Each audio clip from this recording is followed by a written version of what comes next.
Samajwadi party के पक्ष में मतदान कर करके 24 के आने वाले समय की लड़ाई को संदेश देने का काम करेगा। ये चुनाव अर्बन बॉडीज का है, जहां नगरपालिका, महापौर, नगर पंचायत का अपनी अपनी जगह चेयरमैन, अध्यक्ष या मेयर चुनने का चुनाव है। मैं देख रहा हूं, जहां भी जा रहा हूं, जहां अगर भारतीय जनता पार्टी का मेयर रहा है, नगर पालिका अध्यक्ष रहा है, तो उसने शहर को बर्बाद कर दिया है। कल ही मैं लखनऊ में कार्यक्रम कर रहा था। मेट्रो से लेकर के, रिवर फ्रंट से लेकर के, और जो समाजवादी सरकार में अर्बन इंफ्रास्ट्रक्चर दिया था उसको देख करके, और जितना समाजवादियों ने काम किया उसके आगे ये सरकार काम नहीं बढ़ा पाई। वो भी एक स्मार्ट सिटी थी। जब लखनऊ राजधानी स्मार्ट सिटी में कोई काम ना हुआ हो, उससे पहले मैं गोरखपुर गया था। हमारे मुख्यमंत्री जी यहां भी आए थे, न जाने कौन सी बातें कह के गए। सरकार बनने के बाद उन्होंने कहा था कि गोरखपुर में मेट्रो चलेगी। इस बारिश में भी आइए चंद्रशेखर, आइए पवार साहब आ जाइए। मैं बधाई देता हूं चंद्रशेखर जी को कि जो हमारे साथ जुड़ गए हैं।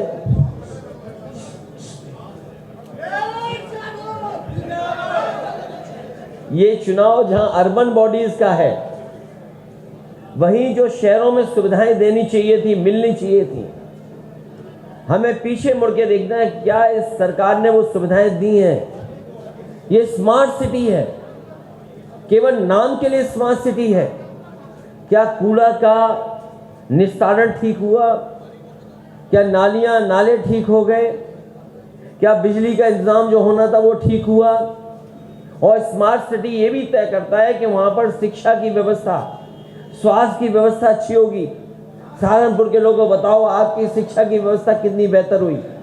ये वही बीजेपी के लोग हैं जिन्होंने सरकार बनने के बाद कहा कि हम सस्ती शिक्षा दिलवाएंगे। आज शिक्षा का स्तर क्या है और कितनी महंगी है। स्वास्थ्य सेवाएं जहां ठप हैं, मुझे याद है आशु मलिक नेताजी के साथ और बहुत यहाँ के जिम्मेदार और देवबंद के बहुत ही सम्मानित प्रतिष्ठित मौलाना अशरफ मदनी साहब भी थे उस कार्यक्रम में, जिस कार्यक्रम में यहाँ पर मेडिकल कॉलेज दिया गया था।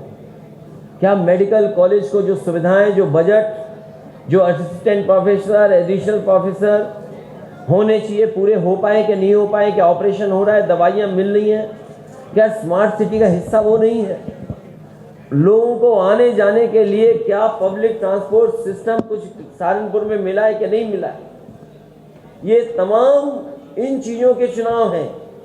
लेकिन हमारे मुख्यमंत्री जी क्या कह के गए हैं? वो तारीख पत्रकार साथी ज़्यादा बेहतर समझेंगे। मुख्यमंत्री जी के आने से पहले तमंचा बनाने वाले पकड़े गए कि उनके बाद पकड़े गए? मैंने अखबार पढ़ा है। कम से कम सरकार सूची वो देगी कि कहां कहां सप्लाई चल रहा था। कहीं ऐसा तो नहीं बीजेपी के लोग इसमें शामिल रहे हो? और मुख्यमंत्री से कोई सवाल पूछो, सड़क में गड्ढे क्यों? उनका जवाब आप जानते हो। उनसे पूछे कि आपने कूड़े का निस्तारण किया? जवाब आप जानते हो। क्या ट्रैफिक का इंतजाम आपने बेहतर किया? ट्रैफिक का इंतजाम तो पूरा सांडों के हवाले कर दिया, जानवरों के हवाले कर दिया। कोई बड़ा शहर और बड़े शहर की सड़क नहीं बची जहां पर ट्रैफिक का इंतजाम जानवर न देख रहे हो। और जो लोग दावा करते हैं, बड़े बड़े दावा किए, आज उनसे पूछना चाहिए कि बेरोजगारी किस स्तर पर है। सरकार कहती है कि 100 में केवल 4 बेरोजगार हैं। इनकी बात का कौन भरोसा मानेगा? ये अपनी जीडीपी न जाने कहां दिखा रहे हैं। आखिरकार जीडीपी $1 ट्रिलियन इकोनॉमी का एक सपना बता रहे हैं। क्या $1 ट्रिलियन इकोनॉमी में सहारनपुर का हिस्सा है? क्या यहाँ के लकड़ी के कारोबार के लिए कुछ हिस्सा है? 33 लाख करोड़ का जो एमओयू किया, क्या सहारनपुर में कोई उद्योग के लिए एमओयू हुआ? या जिनसे एमओयू किया वो क्या उद्योग लगाने जा रहे हैं, कारखाने लगाने जा रहे हैं। मुझे खुशी इस बात की कि सहारनपुर के यहाँ के कारोबारी, यहाँ के कारीगर, यहाँ के मजदूर अपनी मेहनत से, अपनी सूझबूझ से और अपनी काबिलियत से, अपने टैलेंट से यहाँ के कारोबार को जिंदा रख करके न केवल भारत में बल्कि दुनिया में अपनी पहचान बना रहे हैं। उनको क्या सुविधाएं दी मजदूर को, ये बड़ा सवाल है।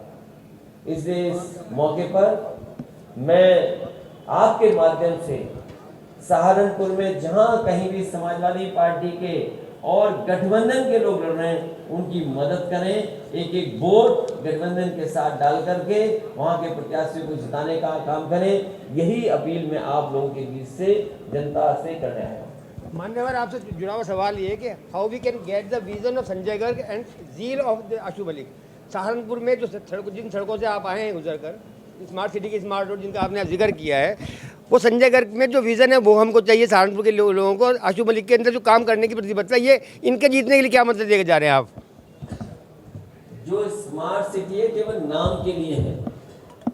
स्मार्ट सिटी में मानक क्या है और किन मानकों पे काम होगा। पब्लिक ट्रांसपोर्ट बेहतर हो, सड़कें अच्छी हों, ट्रैफिक जाम न लगे, स्वास्थ्य सेवाएं बेहतर हों, शिक्षा व्यवस्था बेहतर हो, बिजली बिना रुके आए, बिजली की दरें कम हो, महंगाई पे नियंत्रण हो, ये तमाम काम स्मार्ट सिटी में होने हैं। लेकिन मुझे ये जानना है जनता से और सरकार से, क्या जनता को सुविधा मिली? क्या सरकार ने वो सुविधाएं दी जो अरबों रुपया आया स्मार्ट सिटी के नाम पर? उस पैसे की लूट हुई, बर्बादी हुई, भ्रष्टाचार के चढ़ गया पैसा। मुझे खुशी इस बात की कि संजय गर्ग अच्छा काम कर रहे थे, उन्हें मौका मिलता और साथियों को मौका मिलता, सरकार समाजवादियों की होती तो विकास दूसरी तरीके से दिखाई देता। मैं ये चाहता हूं एक बार चंद्रशेखर जी बोल दें, फिर आप सवाल पूछें। स्वर्गीय नेताजी ने जिस तरह से स्टैंड मुसलमानों के इश्यूज पे लिया, क्लियर और बिल्कुल स्ट्रॉन्ग स्टैंड, आप पर आरोप है कि आप वो स्टैंड नहीं ले पा रहे हैं। ये आरोप वही लगा रहे हैं जो बीजेपी से मिले हुए हैं। ये आरोप वो लोग लगा रहे हैं और मैं अपने साथी से बताना चाहता हूँ, बहुजन समाज पार्टी से बहुत सावधान रहना, वो अंदर ही अंदर हाथ मिलाए हुए बीजेपी से।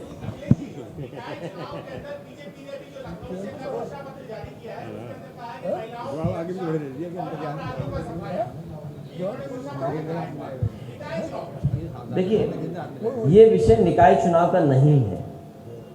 मुख्यमंत्री जी से पूछिए कि आपने सॉलिड वेस्ट मैनेजमेंट के लिए क्या किया है, तो वो कहेंगे तमंचा।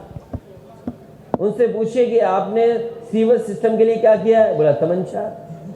बोला आपने स्मार्ट सिटी के लिए क्या काम किया है, बोला तमंचा। आपने ट्रैफिक इंतजाम या ट्रैफिक आसानी से शहर में घूम सके उसके लिए क्या किया, तो वो कहेंगे तमंचा। महंगाई कम, महंगाई क्यों है इतनी, बोलेंगे तमंचा।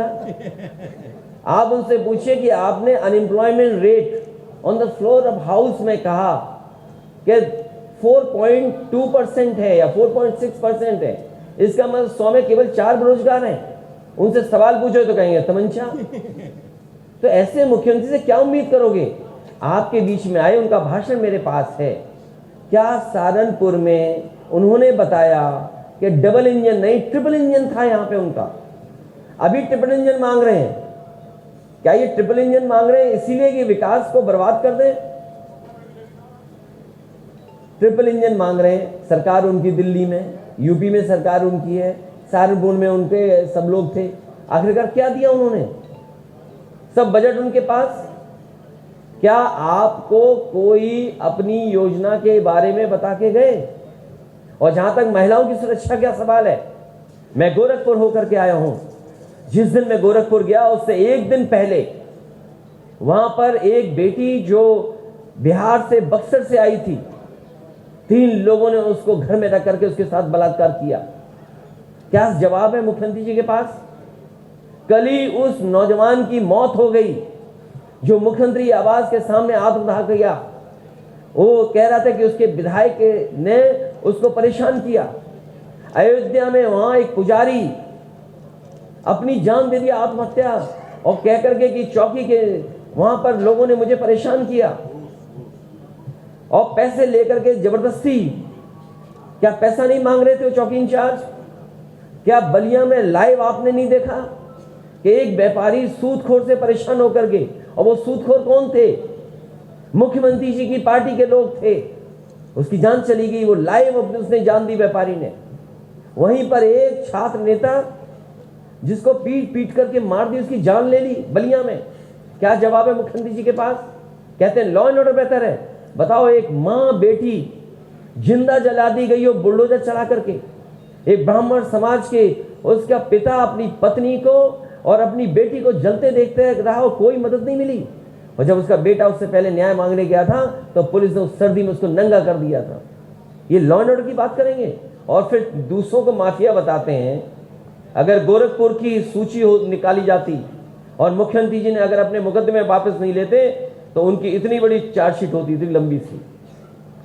क्या भूल गए हम सब लोग वो बातें? क्या मुख्यमंत्री जी ने मुकदमे नहीं वापस लिए? जो मुकदमे वापस लिए गए, क्या वो मुकदमे किस बात के थे? क्या समाजवादियों ने लगाए थे मुकदमे उनके ऊपर? इसे केवल समाज में नफरत फैलाने के लिए, समाज में हिंदू मुस्लिम कराने के लिए ये जानबूझ करके कर रहे हैं। हमारे एक साथी ने यहां से सवाल पूछा था। हम समाजवादियों की लड़ाई बहुत मुश्किल लड़ाई है, क्योंकि हमें सबका जवाब देना है। बीजेपी के लोगों को किसी का जवाब नहीं देना है। वो केवल नफरत की राजनीति कर रहे हैं। और मुझे खुशी है कि चंद्रशेखर जी इस लड़ाई में हम लोग के साथ दे रहे हैं। जो सपना देखा था बाबा साहब भीमराव अम्बेडकर जी ने, जो सपना देखा था माननीय काशीराम जी ने, उस सपने को हम लोग मिलकर के आगे बढ़ाएंगे और उस पर चल करके उन पिछड़े लोगों को, दलित भाइयों को और जो शोषित वंचित रहे उनके साथ खड़े होकर के उन्हें सम्मान दिलाने का काम हम लोग करेंगे।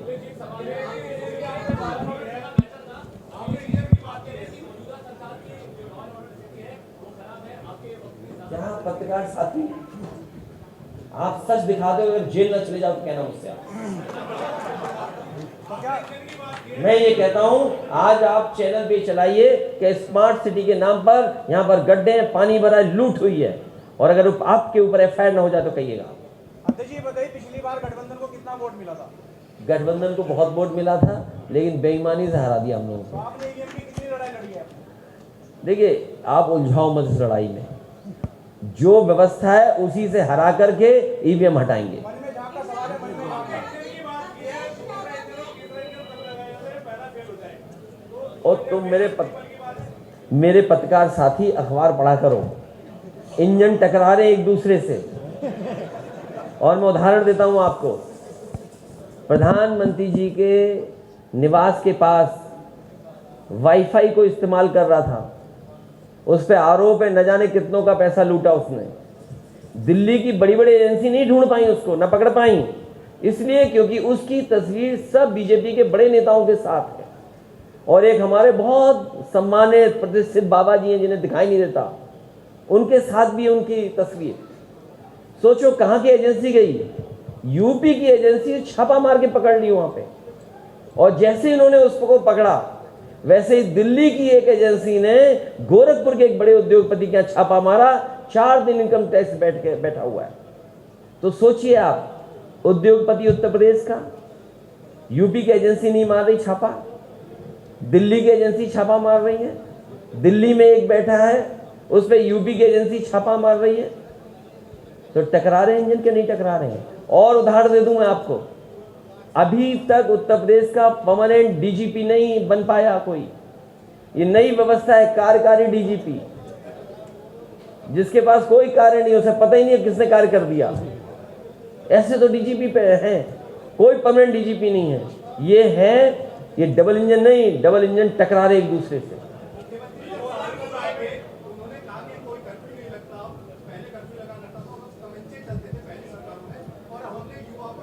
अच्छा पत्रकार साथी,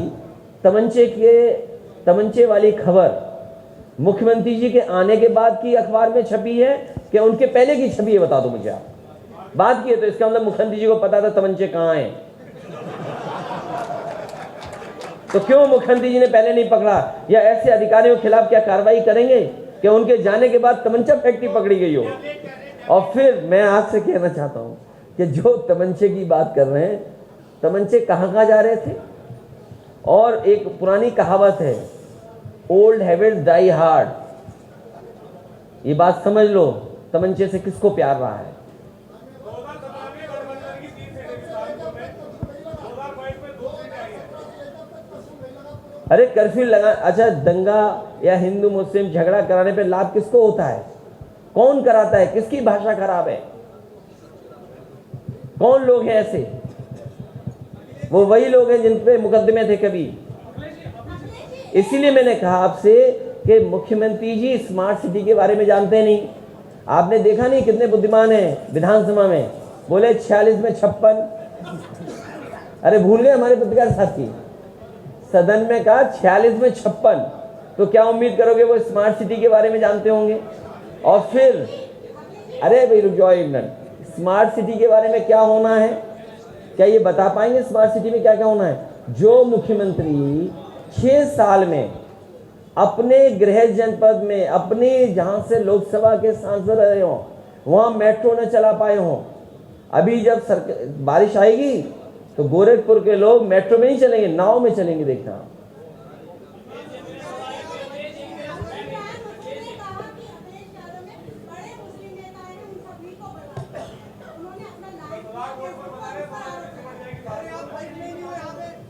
देखो भाई, ऐसा है, यहां जितने लोग बैठे हैं हमारे पुराने साथी हैं। बहुजन समाज पार्टी का लक्ष्य बीजेपी हराना नहीं है। बहुजन समाज पार्टी का लक्ष्य है कि समाजवादी पार्टी आगे न बढ़ जाए। क्या ये बात आपको नहीं पता? समाजवादियों से अलायंस न होता तो शून्य होती बहुजन समाज पार्टी। मैं धन्यवाद देता हूं यहां की जनता को। जब मैं देवबंद में आया था, मुझे खुशी इस बात की, वो ऐतिहासिक कार्यक्रम हुआ था, वो गठबंधन का कार्यक्रम था। यहाँ की जनता ने उस समय सेकुलर चीज़ों के लिए, डेमोक्रेसी बचाने के लिए और संविधान बचाने के लिए वोट दिया था। मुझे खुशी इस बात की कि उन्होंने उस समय मदद की, जिसमें बहुजन समाज पार्टी का खाता भी खुला। अभी अकेले लड़े थे, कितने थे विधायक उनके? विधायक तो पता होगा कितने हैं उनके, वो भी अपनी ताकत से है।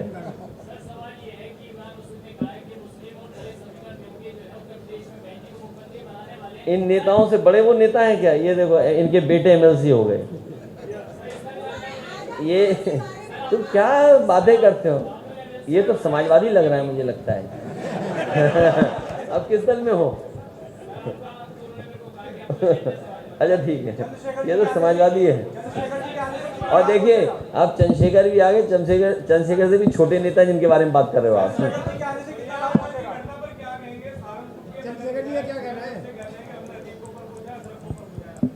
देखिए बहुत ठीक, बहुत समझदारी से आप समझिए बात जो सरकार छिपाना चाहती है। जो गवाह की हत्या हुई, गवाह की हत्या में हमारे पुलिस फोर्स के 2 सिक्योरिटी अफसर शहीद हुए, सिपाही शहीद हुए, 2 गनर शहीद हुए। जो सिक्योरिटी में मौजूद थे वो 2 शहीद हुए। सरकार ने ही सिक्योरिटी दी थी उन्हें। और बाद में जो घटना हुई, जिन पे आरोप था उन पे भी पुलिस सिक्योरिटी थी। आप सब लाइव देखते थे, हम सब ने लाइव देखा है। बताओ कितनी सिक्योरिटी होती थी? और जिस दिन की घटना है बताओ सिक्योरिटी क्यों नहीं थी? तो आखिरकार सिक्योरिटी न रहना, सिक्योरिटी रहना किसकी जिम्मेदारी थी? सरकार कैसे अपने आप को पीछे कर सकती है? ये सरकार की वजह से घटनाएं हुई हैं और सरकार ने घटनाएं कराई हैं।